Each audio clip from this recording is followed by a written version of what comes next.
But we got some interesting ones here, and this is our second year doing this. The first one, Jayapal won the prestigious honor of Bum Steer of the Year for her willingness to basically go with every lie that the Biden administration was feeding the Progressive Caucus.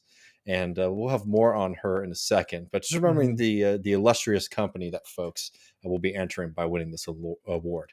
Yeah, I'll hold my tongue until we're ready to talk about that a little bit more in depth. Go ahead. No, I was just going to set you up because we have a historical point. I mean, Matt was saying to me before we went live that, there are all of these characters that people would probably remember from the TMBS days, and sometimes we don't cite them as much as we probably should. So we're adding a new segment to this year where we're going to add somebody into the Hall of Fame for Bum Steer of the Year, and Matt can introduce us to him. Yeah, this is the time of year where Auld Lang Syne really hits. And you just think about old acquaintances, and yet when I think of Klubek, who is very much somebody we haven't checked in on in a while. Some people may not even be familiar with Stephen Cloobeck, Las Vegas timeshare millionaire, Democrat donor. Somebody who was very familiar with him was Michael, and I just remember being in the studio. I feel like we played that clip as much as any. Like, if we could look in the metadata for how many times this clip was accessed, the Steve Cloobeck clip that we'll share with folks now. This is him with I forget her name, MSNBC Rule. Stephanie Rule. Who's really an idiot, man. Sorry. Well, she's a really idiot, but like she's brain dead in a way that makes people like our friend here, Klubek, comfortable, right? Mm-hmm. Like she's only as smart as a rich person wants her to be, because this is the people that she talks to every day. And so this was Steve Cloobeck. This is in the 2015 or 2015, maybe it's 2016, in the run up to the Democratic primary when Bernie Sanders was getting a little bit of shine. Continue to say, down with the billionaires. We can't stand the rich. A lot of people want to be rich. So is it the right message that the Democrats are going with? It's so effing wrong. Whoa. I've talked to Schumer. I've talked to Wyden. I've talked to Pelosi. And said what? And I said, if you use the term billion again, I'm done. Why? Because it's aspirational. I didn't start with anything. Just penalize everyone that's done well. We all want to do well. And we should be the party of doing well. We should be a party of business and leadership. And it is very, very disturbing when I hear the millionaire or billionaire word.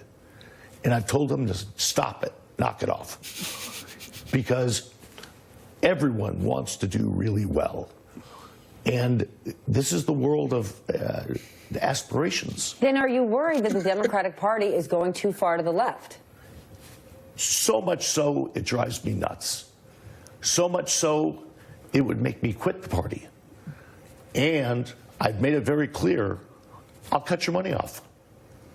And others will do the same. We've had enough. Okay, we need a new brand. And what is that brand? Because right now there is a... So let's just take a little breather there. What's amazing about this is that Nancy Pelosi and Chuck Schumer, like he says, I talked to Nancy, I talked to Chuck, and they're holding the line on this stuff. That's true. Like this is the brain deadedness of our politics. Is we have one sense who are called like the progressives, who are treated as if they're just some special fucking interest group, when they're the only people in fucking politics that have any real sort of policy that might actually do something to, say, address climate change, for instance, in a way that isn't cataclysmic for a society. And then we have them having to fight and be the underdogs to this sort of absolute mindlessness. Mm-hmm. I mean, and it's also funny too, because it's like, you might have to jog my memory, Matt, but was the rhetoric of the Democratic Party between 2016 and 2020 particularly radical? No, right. You know what I mean?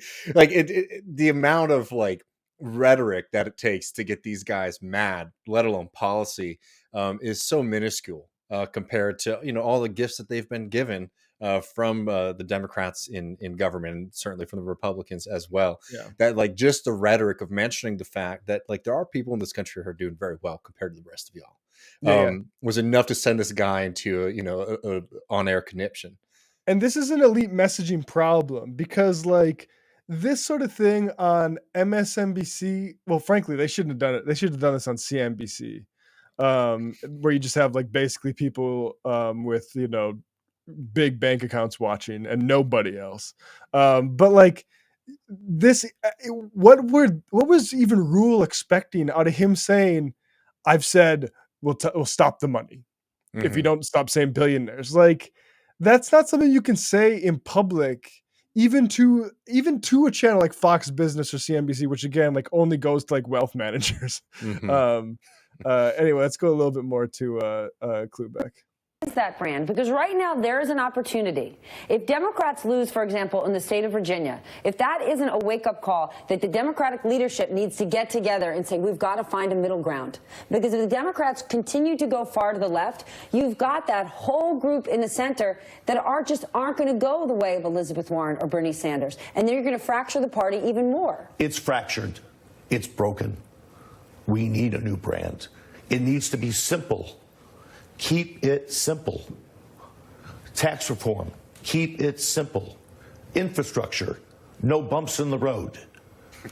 What more do we have to say? They need to have a new brand created.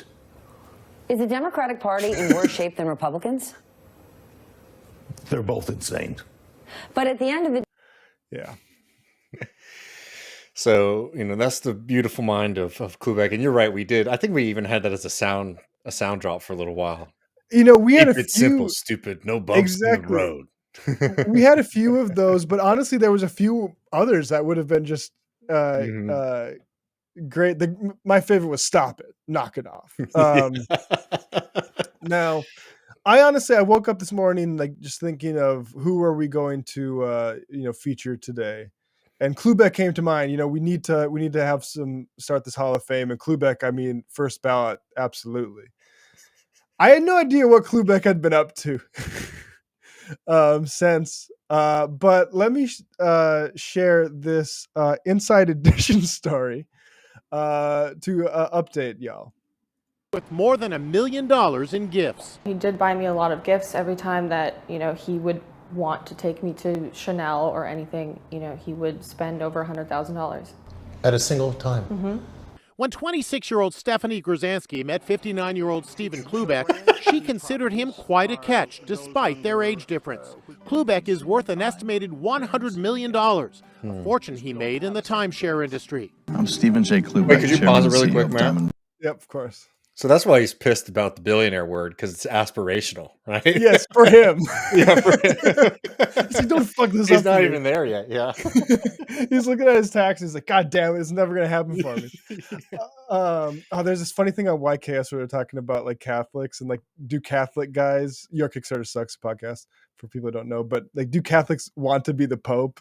Yeah, oh shit, it's not gonna happen for me. Like at what point? But like this guy actually thought he was gonna be a billionaire, which, bro, you don't got that juice. When you talk about, to the extent it's true that you started from nothing, that's why you're not gonna be a billionaire. Klubek is worth an estimated $100 million, a fortune he made in the timeshare Not even a tenth of the way there. Yeah. industry. I'm Stephen J. Klubek, Chairman and CEO of Diamond Resorts. 9 years ago, he appeared on Undercover Boss. Hi, I'm Jack. I'm Sarah. He became obsessed with me and wanted to marry me. But their relationship soured, and now the multimillionaire wants all his gifts back. Klubek says he fell in love with Stephanie, but now he says he feels duped. Little did I know that while I was working in my various homes, and my children were in the home and my employees, she was shooting porn in the bathrooms and putting it on OnlyFans. Stephanie confirms she's a... Now, Stephanie, we're going to let Stephanie's side of the case be aired here. I think it's, and she contends that the whole OnlyFans thing is not news to Zubek, despite what he says. And I'm inclined to believe her. And we'll get to like a little bit Stephen there. It's pretty fucked up to bring your kids in to smear this woman as if she's doing something like untoward there in the same at the she's same working. time. And you think you're get her on the show, Adam. Yeah. And you think you're making you think you're looking good here? This is billionaires. I mean, bro. I'm just gonna tell you right now a little bit of like free PR advice to Klubek. When Inside Edition starts calling up, you say, "I'm not talking about this," Yeah. right? Because you're not gonna look good. Yeah, don't like put your phone up on the dresser of like an RV or wherever. I can't tell exactly where he is, but here's much more Klubek. While I was working in my various homes and my children were in the home and my employees, she was shooting porn in the bathrooms and putting it on OnlyFans. Stephanie confirms she's a model on the website OnlyFans, where she posts provocative photos of herself for paying subscribers. She's also big on Instagram with 1.8 million followers. You're worth $100 million. You run a multinational corporation. How did this 25-year-old model dupe you? Well, you know what? We had a security failure, Jim. Our security folks did not unlock. Okay. That's good. That's that awesome. That isn't that great. We had honestly the most aspirational billionaire thing to do ever, right? No, I got confused. I made a mistake. The help fucked up. Now let him continue. We had a security failure. Yeah, exactly. OPSEC, Tommy.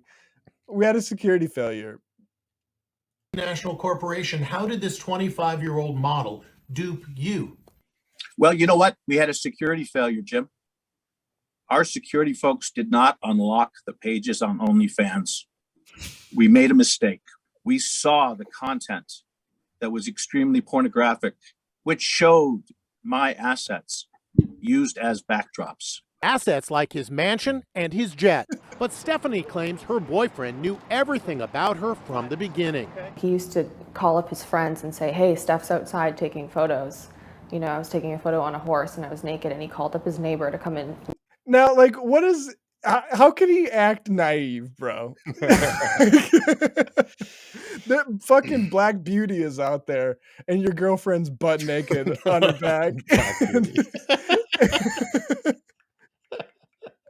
Yeah, I had no idea. Security failure. Security failure. Yeah. Keep it simple. Keep it simple. There's some infrastructure we got going on here. The fucking stables. Actually loved it. It was kind of like a routine. Like every day he would tell me how much he made on stocks, and he would ask me how much I made on OnlyFans. He also let me use his private plane to shoot nude content. He loved it. He thought it was hot. Jim, fictitious. She's reckless. She's a menace. She's a con. Stephanie's lawyer, Arthur Barron, says by asking for all those gifts back, totaling more than $1 million, Klubek is trying to ruin her financially. He made it clear that he has tons of money, and he would use that money to litigate with her, to keep suing her until she went broke. Klubek refutes that, but one thing's for sure, sometimes breaking up is hard to do. Stephen Cloobeck says if Stephanie returns the gifts, he'll donate. Bro, fuck off. Dude, he needs to get on the incel racket next. Or no, not incel, manosphere. You know, breaking up's hard. Sometimes you got to make tough decisions, and he failed.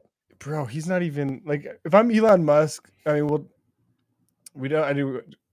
There's the League of Extraordinarily Divorced Gentlemen is one stronger.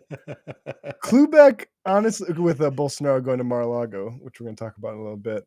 Klubek's not really up to that scale, though, and so it's like you look so much worse than your OnlyFans model. They're trying to claw back taking pictures with my assets. Yeah, bro. That's how she got your attention. Exactly. What do you like, I'm shocked. There's some reference that should go here. I'm shocked there's like prostitution going on in this brothel. I can't remember if someone can remember what classic movie I'm thinking of there, but like, yeah, man. And to act like and let me just say, like, I read the New York Post story.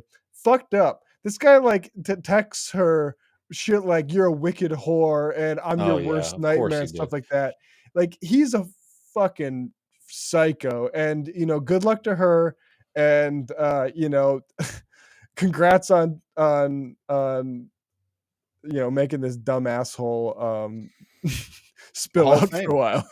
And Hall of Fame now Exactly, this officially. Hall of Famer. Klubek is Hall of Fame Left Reckoning bum steer of the year. The Democrat donor. That's centrism for you, right? Yeah, no, and I think that's something we need to keep reminding folks of. Major Democratic Party donor. Yep. That's that party for you. Exactly. Timeshare millionaire who likes to play billionaire on OnlyFans TV. harassers. Yeah. OnlyFans Exactly. harasser. Yeah. That's who Pelosi and Schumer are picking up the phone for. Not Right. you. When these 100 millionaires talk about how they work, you know, 100 hours a week, it's because they're harassing OnlyFans models and bribing Nancy Pelosi the rest of the time.